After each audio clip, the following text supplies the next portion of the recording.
Kaieteur Radio, keeping you informed. Demerara and Essequibo 99.1 FM. Berbice 99.5 FM. Kaieteur Radio.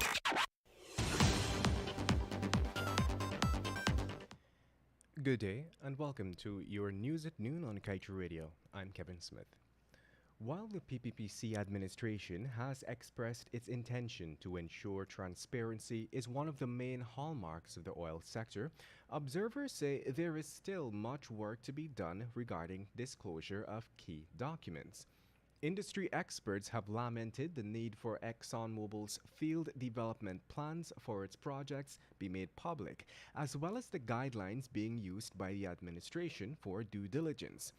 For us unfamiliar with the term, field development plans, they provide key information about the geology of an oil and gas field, the commerciality of the oil find, steps to be taken to prevent a blowout or similar mishap, along with the associated costs to extract and produce that oil. Various arms of the government, such as the Environmental Protection Agency, examine this document and ensure that the requisite protective measures are in place, that the data provided is accurate, and the costs for production, as outlined, are not inflated. Oftentimes, the government hires an expert to provide assistance in this regard. And in other news, the Environmental Protection Agency has said it is ready to comply with the directive of the High Court after losing the case of its decision to waive an environmental impact assessment for Schlumberger Guyana Inc. to build a radioactive facility at Houston. The EPA issued a statement in respect to the outcome of the case, in which Danuta Radzik and others challenged the agency. It acknowledged its error and promised to adhere to the court's judgment. The agency clarified, however, that the judgment was not against the agency's decision to waive the requirement of the assessment, but rather its failure to publish in the statutory notice reasons or adequate reasons for the decision not requiring an environmental impact assessment. Meanwhile, a businessman was on Boxing Day gunned down at his Durban and Chapel Street Lodge business establishment. Dead is 41-year-old Shimron Adams of Maka Drive, Caneville, East Bank, Demerara. According to police, Adams was shot around 23 hours 30 on Monday. He operated a wholesale and retail business at the three-story building, while at the bottom flat, located on the southwestern side of Durban and Chapel Streets. The business place is fitted with its zinc shutter to the northern side or front and has CCTV cameras. Police said that when ranks arrived at the scene Monday night, Adams' 29-year-old female friend said she arrived at the business place at about 21 hours 30. The woman told investigators that Adams was wearing a gold ring and a gold band and had a small bag hanging on his shoulder. Meanwhile, two teenage boys of Betterverwachting, East Coast Demerara, are in police custody after allegedly admitted to stealing a gun with matching ammunition from the home of an Aubrey Barker Road, South Rheinveld man on Christmas Day.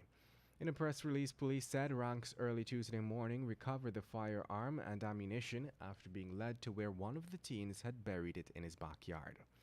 According to police, Clarence Griffith, a licensed firearm holder of Aubrey Barker Road, had gone to the Rheinveld police station at about 10 hours on Christmas Day, where he had reported that his firearm was stolen.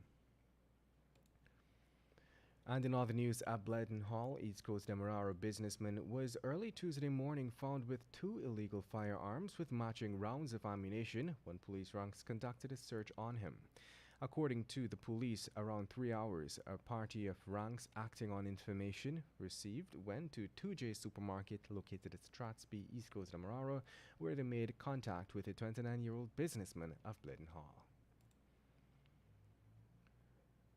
And moving on, leader of the opposition Aubrey Norton is questioning the recent announcement by Vice President Bharat Jagdeo that Guyanese will soon have new digital identification cards. The government on December 10th disclosed that it intends to produce new and improved digital national identification cards. According to Jagdeo, the new ID cards will be done with assistance from partners from the United Arab Emirates and Dubai. The Vice President made this disclosure during a press conference held at the Office of the President, where he said that the ID cards will have a secure chip which can store data including blood type, date of birth, driver's license, and taxpayer's identification number. However, the opposition leader said Guyanese should recognize that their resources are being mismanaged. Norton explained that the announcement was particularly worrying since Bharat Jagdeo historically is linked to failure. And to wrap things up today, several weapons were reportedly stolen from Radar Security and Supplies Office at Carmichael Street, Georgetown, and several employees have been arrested as police investigate the matter. The Guyana Police Force reported that over 10 weapons were stolen between 10 hours on December 25th and 18 hours 30 on December 26th. The weapons stolen are 2 single-barrel shotguns valued at $950,000, 4 9mm Taurus pistols valued $1.4 million, 5 Taurus .32 pistols valued $1.4 million, 25 12-gauge cartridges, 538.32 ammunition, and 18 9mm rounds of ammunition. And with that, we've come to the end of today's News at Noon. I'm Kevin Smith. Thank you for listening. You don't have to be a fountain of knowledge to help children with their schoolwork while they're at home, but you do have to be caring, understanding, loving, and patient.